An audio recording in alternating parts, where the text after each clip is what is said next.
How you doing, trappers? Ed Snyder, Kansas Trapline Products. Hey, in today's video, I want to rehash my brake rotor Coyote. In this video today, you'll see where I ran out of stakes, and I thought I was going to be trapping this pasture that had a lot of sagebrush and that type of a thing, and it turned out that I could not get on it due to the deer season going on, and that's okay. But I didn't bring enough stakes with me because I expected all these traps to be in a different location. So here I am. I have a lot of traps with drags, or chain and drags, and I'm stuck out in the. I'm kind of stuck. Here I am in a wheat field, and I did go ahead and hook on a drag, and the types of drags that I like to run. This is a nice light duty drag. Nice and easy, really. The only thing is it's not as heavy as the O'Gorman's High Plains plow. This would have been his Wolf plow, about guaranteed that thing's staying down. And anyway, so I went and stuck my heavier one into the wheat and with the chain, and I was pulling. I says, doggone it, this thing is not going to stick, and I have a lot of acreage in front of me here, so who knows when that thing would ever stop running.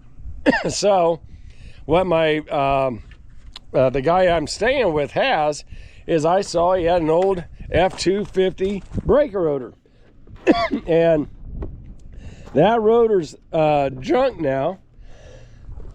But it weighs between 15 and 20 pounds. I don't know the exact weight, but it is not a light piece of steel. And you have yourself a Coyote that weighs 20 to 30 pounds on average. Yeah, you get some big ones, whatever. But I said, you know what? I can make that work. Even though a Coyote can exert 450 pounds of stake pulling capabilities, the fact is how long is he going to want to pull 15, 20 pounds of weight on a 10-foot drag going against an uneven surface? So in this case, this Coyote, I did use it, caught a Coyote, weighed about the Coyote probably actually weighed less than the actual brake rotor. The thing I'll say is it's drags are not easy carrying with you on the trap line, no matter where you are. There's always a tangled mess of them. I mean, they get locked together, and there's nothing easy about it. The brake rotor really isn't any more cumbersome other than weight, and but it was a good option for me. And this is probably something I've never filmed before to trappers, is a different option for a guy when it comes to what if you're in frozen ground and you can't get a stake in, right? Well, 10-foot of chain, and good chain, quick link, connecting that to a brake rotor or something heavy like that, an old cast iron potbelly stove, anything. I know it sounds ridiculous. Sometimes we got to use what's in the area, but even if it's in frozen ground and this could possibly slide, it's more likely going to slide downhill, and it's not going to. He can't go but so darn far. It would take a lion to get that heavy thing much difference, and we don't have many lions here in Kansas. So anyway, I want to add that you're talking about an animal that weighs 20 to 30 pounds. You had a 15 to 30 pound weight. He's not going to go that far. It's probably even more effective than the traditional drags in many cases of sagebrush that I've been in. So I don't want to, make sure you pull the drag out of the field and everything. Don't leave it there for a weed harvester to come and bang and stuff like that. Take it with you. But those things kind of work. I actually have another one where I used it's a cast iron well housing, and it's located in a nice bobcat type of an area. Well, I just hook onto that. I don't care. I mean, that thing's got to be close to 40 pounds. So these are opportunities that we can do without having to pound a stake.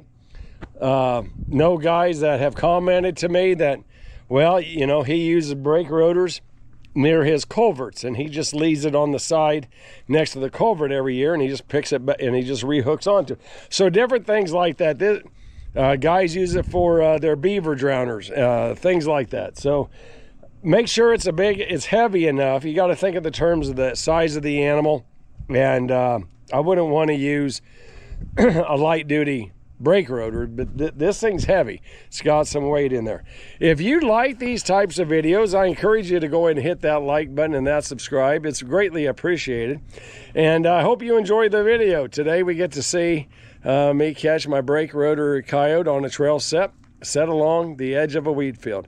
Until we meet again, trappers, tight chain. Well, I got a new trap drag now. It's called a Rotor. Look at this. He can't even move that old coyote. He can't even move that thing, big old Rotor. No more pounding big stakes here in Kansas into that hard soil. Just hook the chain to a Rotor and you got him. Anyway, folks, had a trail set. Yes, right in here. And of course, you know, it's a big catch circle is what he's got. But out here in an open wheat field, and this coyote's caught for good right now. So let me go and put him down and we'll get to the remake. All right, I got the Rotor coyote put down here, and I just went ahead, moved my drag rotor out of the way. So now we're gonna have a fresh spot right here. And like always, want to go ahead and clear off that top surface there, guys. And this is our spot along the edge of this field. We're right where he's walking, but now I don't have a catch circle here.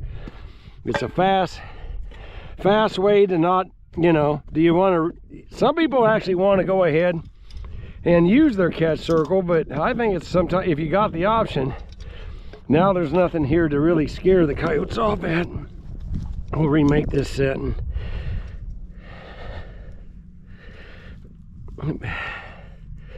there we go. There we are. Got her made. Put that trap underneath. Got her.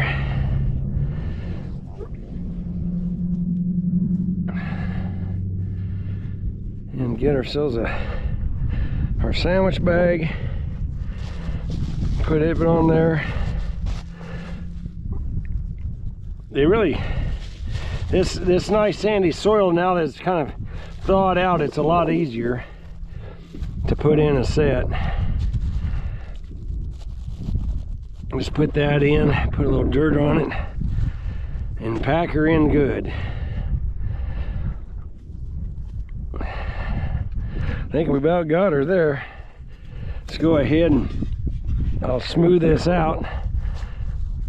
See how it kind of, I don't want any soft spots, guys. The only soft spot's gonna be is on that trap hand. That's what we're after. Now I can go ahead and push it in. Let's go ahead and blend this out. Looking pretty good there. Let's go back here to our dry dirt. Kick it out, make it big. I'm gonna go a little slow over my trap pan. There we go. I got a little bit of plastic showing there, but I got more dirt here, and I can always get more here. A lot of dry dirt. And again, we'll start over here. There, I got it covered. So again, guys, I just took the slag and kind of put it next to the wheat. If he steps here, he's in your set, right? I mean, that's the thing. Now I'm gonna go ahead here. I got some coyote scat I picked up, and let's just put it on the upwind side about 10 inches there, and use some gland lure and urine. And the wind's actually kind of coming from my back right now, so instead of me putting it on the other side, let's put some right over here. And just in case it switches, putting a little gland on this side is not going to hurt a bit. We're looking at be about 8 inches pan center on that. Last but not least is we're going to add a little life to our scat. And let's go and put a little fresh urine right here. There we go. That set's done, ready to skin the coyote out now.